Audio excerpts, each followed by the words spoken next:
नमस्कार, मी गणेश पोकळे, GBP न्यूजमध्ये आपलं सगळ्यांचं स्वागत आहे. कालपासून बोलायचं पण ते काय बोलण्याचं धाडस होत नव्हतं, शब्द सुचत नव्हते आणि मुळात शब्द सुचत नव्हते म्हणजे शब्दात काम करतो आम्ही, पण कधी कधी शब्द आपल्याकडे असताना हरवून जातात आणि काय बोलायचा हा मोठा प्रश्न, यक्ष प्रश्न आपल्यासमोर पडतो. तसं माझ्यासमोर पडला. तुम्ही म्हणता की काय हा सांगतो नक्की, तर तुमच्यात जो मनात प्रश्न आहे किंवा जो काय सध्या विषय आहे आणि महाराष्ट्रभर ज्याच्यावरती किंवा एव्हाना देशभर जो चर्चेला जातो आहे, नॅशनल मीडियातही जो प्रश्न आत्ता गेला आहे, त्याच प्रश्नावरती बोलायचं आहे. पण काल जी गोष्ट समोर आली त्याच्यानंतर जी काय व्यथितपणा असतो ना, तो इतका भयंकर होता की आपण कुठल्या भाषेत आणि कसं व्यक्त व्हायचं हा सगळ्यात मोठा प्रश्न पडला होता. बरं, दुसरी गोष्ट, आपण आपल्याला मराठीत भाषेत जर बोलायचं झालं तर आपण तिराहित माणूस आलो. तिराहित याचा अर्थ थर्ड पर्सन आलो आपण. तर आपण वेदना होतात, माणूस आहोत, आपल्याला मानवी मन आहे. पण ज्या कुटुंबासोबत हे घडलं आहे आणि ज्या व्यक्तीसोबत घडलं आहे, ज्या रक्ताचे नाते आहेत, त्या व्यक्तींनी काय म्हणजे कशा प्रतिक्रिया असतील त्यांचं मन, ह्याच्यामध्ये कालपासून मी म्हणजे विचार करतो की ह्या लोकांनी काय विचार केला असं. मी बोलतो आहे स्वर्गीय संतोष देशमुख यांच्याबद्दल आणि त्यांच्या मारहाण झाल्याच्या नंतर जे आले फोटो समोर, आता जे चार्जशीट दाखल केलं त्याच्यानंतर फोटो समोर आलं त्याच्यावरती बोलतो आहे. मला सांगा, आपण कसं नाव घ्यायचं? शिव, शाहू फुले, आंबेडकर, संत तुकाराम महाराज, ह्या सगळ्या लोकांची नावं आपण संतांची भूमी म्हणायचं, पुरोगामी महाराष्ट्र म्हणायचं, प्रगतिशील महाराष्ट्र म्हणायचं. मला असं वाटतं की ही सगळी जी नावं घेतली मी, ह्या टॅगलाईन ज्या आहेत किंवा ज्याची आपली ओळख सांगतो आपण, मला असं लाज वाटते आता की आपण नाही आहेत असं म्हणण्याचे पात्रतेचे नाही आहेत. नुकताच सध्या छावा चित्रपट हा सगळीकडे गाजतो आहे आणि लोकांच्या डोळ्यात पाणी आहे आणि अक्षरशः लोक अंगाची काटा येतो आहे. काय येतो आहे की संभाजी महाराजाला काय हाल करून मारलं ते टी व्हीवर पाहत आहेत. तीच परिस्थिती आव्हाना त्याच्यापेक्षा वेदनादायी संतोष देशमुखांना मारलं गेलं. त्याचे फोटो काल बघितले तर लोकांच्या मनात प्रतिक्रिया आहेत, तीव्र आहेत. त्या गेली 2 महिन्यांपासून वाल्मिक कराड आणि त्याची गँग चर्चेत आहे. परंतु ह्या सगळ्यांचा मोरख्या, ह्या सगळ्यांना पोसणारा, ह्या सगळ्यांवरती वरदहस्त असणारा माणूस, राजकीय वरदहस्त असणारा माणूस हा धनंजय मुंडे आहे, जो मंत्रिमंडळात होता.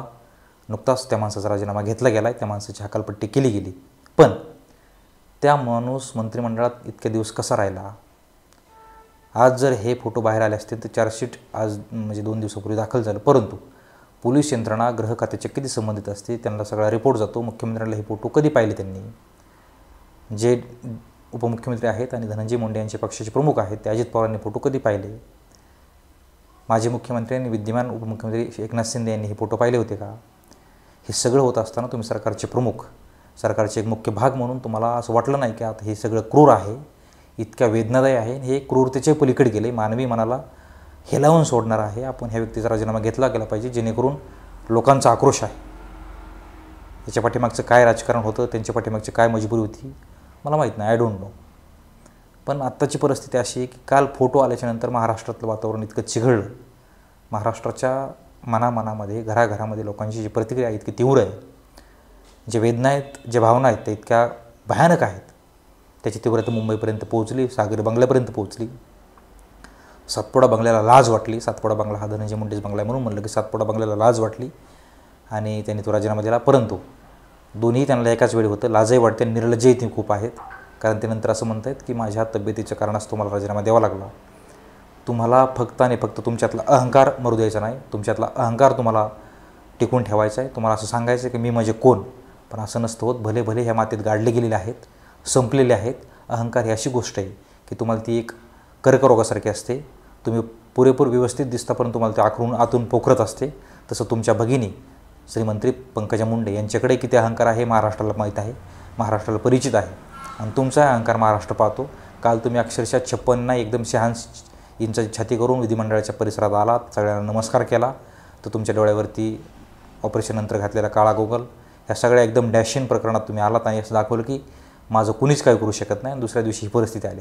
त्यामुळे अहंकार हा टोकाचा ज्यावेळेस होतो त्यावेळेस तुमची, कारण रंकाचा राजा आणि राजाचा रंक हे व्हायला फार वेळ लागत नाही अशी परिस्थिती. असो, मुद्दा इतकाच की संतोष देशमुख यांचे जे फोटो आले त्याच्यानंतर धनंजय, त्यांचा बंधू, त्यांचे माझे फार चांगले संबंध आहेत. त्यांची मी मुलाखतही केली आहे आणि त्यांच्याशी वारंवार माझं बोलणं आणि भेटी होत असतात. त्यांचं असं मत होतं की आता मी असह्य झालो आहे आणि मला हे सगळं सहन होत नाही, मी काहीतरी निर्णय घेतो. ते रात्री 2 वाजता असं म्हणले. त्याच्या संदर्भात सामाजिक कार्यकर्ते आदरणीय अंजली दमानिया ह्या बोलल्या आणि त्यांना रडू आवरलं नाही. अक्षरशः दह्यामुकळून तरडल्या. दुसरा एक प्रसंग सांगतो. माझे सहकारी आहेत कविता राणे, ते NDTVला अँकर आहेत, त्यांनी मी सोबत काम केलं एबीपी माझाला. त्या अक्षरशः बातमी सांगत असताना लाईव्हला धनंजय देशमुख होते आणि त्यावेळेस ढसाढसा रडत आहेत. अहो, शेवटी मानवी मन हे मानवी मन असतं, याच्यामध्ये जात, धर्म, पंथ, भाषा, लिंग या गोष्टीचा काही परिणाम होत नाही, ज्याच्याकडे मानवी वेदना आहेत. अहो, वाल्मिक कराडांसारख्या क्रूर माणसाला किंवा क्रूर घटना करून घेणाऱ्या माणसाला असं म्हणतात तुम्ही समाजकार्य, सामाजिक कार्य, अमकं तमकं, अण्णा वगैरे. अहो, काय यांच्याकडनं आदर्श घ्यायचा? मी वंजारी समाजाला दोष देत नाही, मी मराठा समाजाला दोष देत नाही, मी कुठल्या समाजाला दोष देत नाही, पण माझं एक मत आहे, वंजारा समाज असो, मराठा समाज असो, इतर कुठल्याही समाज असो, तुम्ही स्वतःच्या, मी कालही बोललो एका व्हिडिओमध्ये, की आपल्या शिरावरती आपलंच धड असलं पाहिजे. आपण कोणाच्या म्हणण्याने आणि कोणाच्या इशाऱ्याने नाही चाललं पाहिजे. धनंजय मुंडेचं समर्थन करत असाल तर डोळे उघडून बघा, हा माणूस करतो काय.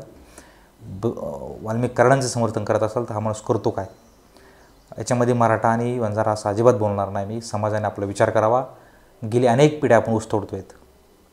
तर एवढ्या मोठ्या सगळ्या याच्यामध्ये आपल्यासाठी या मुंडे कुटुंबाने हे जे काही स्वतःला नेते म्हणून घेतात, यांनी आपल्यासाठी काय केलं हे आजही सांगतात. तुम्ही कोयते गाजतून ठेवा. किती दिवस तुम्हाला कोयते द्यायचे, किती दिवस ऊस तोडायला पाठवायचं? तुम्ही डोळे उघडा. आपल्या समाजातला उच्च शिक्षित, नैतिक, अनैतिक या गोष्टीमधला फरक कळणारा आणि फार व्यावहारिक आणि फार राजकीयदृष्ट्या सक्षम आणि तो नैतिक मार्गाने समाजाचा विकास करताना समाजाची उन्नती करणारा माणूस असेल, त्याच्या पाठीमागे उभा राहा. कोणाच्याही डोळे झाकून पाठीमागे उभा राहू नका. आणि विनंती मला, संतोष देशमुखाकडे जात म्हणून पाहू नका आणि वाल्मिक कराडांकडे जात म्हणून पाहू नका. याच्यामध्ये फक्त प्रवृत्ती म्हणून पहा. दलित समाजावरती अन्याय होतो, त्याला हाणमार केली जाते म्हणून संतोष देशमुखमध्ये पडला आणि त्याला संपवण्यासाठी सगळे वंजारा समाजाचे लोक समोर आले असं मी अजिबात म्हणणार नाही. 4 टुकूचे आले होते. याला पूर्ण समाज म्हणता येत नाही. पूर्ण समाजाने अशी व्याख्या केली पाहिजे. आपण एक व्यक्ती म्हणजे समाज नाही आहे. त्यामुळं माझं असं मत आहे की एका व्यक्तीला वाचवण्यासाठी गेलेल्या माणसाला मी असं क्रूरपणे संपवलं आहे. तर ही 4 टकुच्यांसाठी आपली बदनामी करून घेऊ नका. आपले डोळे उघडा. आज जे घडलं आहे हे महाराष्ट्राला आणि देशाला काळिमा फासणार आहे. माणुसकीला काळिमा फासणार आहे. नैतिकतेला काळिमा फासणार आहे. इतकं भयानक येते की ते फोटोमधला एकच फोटो पाहू शकलो मी. 11 फोटो होते. 10 फोटोमध्ये अक्षरशः त्याच्याकडे डोळा वाकडा करूनही पाहू शकलो नाही. हे सगळ्यांची व्यवस्था आहे, व्यथा आहे की नाही पाहू शकलो कोणीच. त्यामुळं माझ्याशी विनंती आहे, इतकं भयान कृत्य घडल्याच्यानंतर हे कधीच घडणार नाही यासाठी काहीतरी प्रयत्न करा. पण याच्याकडे जाती दृष्टीने पाहू नका. आणि धनंजय मुंडे आमदार कसे झाले सगळ्या महाराष्ट्राला माहिती आहे. त्यांचं मंत्रिपद गेले, त्यांची आमदारकी जाणार आहे. आणि मुख्य आरोपी, मी शेवटचं बोलतो आणि महत्त्वाचं सांगतो तुम्हाला, याच्यामध्ये मुख्य आरोपी जर वाल्मिक कराड असतील, वाल्मिक कराड नाही आहेत. ते डॉक्युमेंटली मुख्य आरोपी झालेत, त्यांचं आरोपपत्रात नाव आहे. पण मी तुम्हाला पुढची गोष्ट सांगतो. वाल्मिक कराडांना मोठं कोणी केलं? वाल्मिक कराडांना एखाद्याचा खून करण्याचा प्लॅन करण्यापर्यंत कोणी पोहोचवलं? राजकीय बळ कोणी दिलं? आर्थिक बळ कोणी दिलं? तो इतका मोठा, म्हणजे आता राजकारण संपलं, मी मोकळा आहे ह्या भाषेत बोलून एखाद्याला जर आपल्याला अडवं येत असेल तर त्याला अडवं करा ही भाषा वापरण्याची ताकद कोणी दिली? त्याच्यामध्ये सूत्रधार धनंजय मुंडे आहेत. न्यायव्यवस्था न्याय करेलच, पण यांच्याकडे बाजूने न्याय झालाच पाहिजे संतोष देशमुखांच्या. आणि ज्यांनी याच्यामध्ये इन्व्हॉल्वमेंट आहे, ज्यांचा याच्यामध्ये वरदहस्त आहे, हात आहे, जे सूत्रधार आहेत, त्या आत्ताच्या आज राजीनामा दिलेल्या धनंजय मुंडेपासून खालच्या व्यक्तीपर्यंत आणि तो कृष्ण आंधळेपर्यंत सगळ्याला शिक्षा झाली पाहिजे. ते अशीच व्हायला पाहिजे. याच्यानंतर हे प्रकरण देशात कुठेही होऊ नये.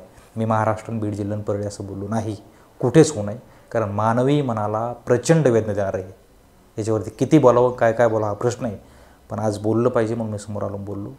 GBP न्यूजला सबस्क्राईब करा, लाईक करा, शेअर करा, लोकांपर्यंत पोहोचवा. मी बोलत राहील. पण जे होतं आहे त्याच्याकडं सामाजिकदृष्ट्या आणि मानसिकदृष्ट्या ह्याच्यामधला फरक करा आणि फक्त माणूस म्हणून पहा असं माझं मत आहे. तोच थांबूया.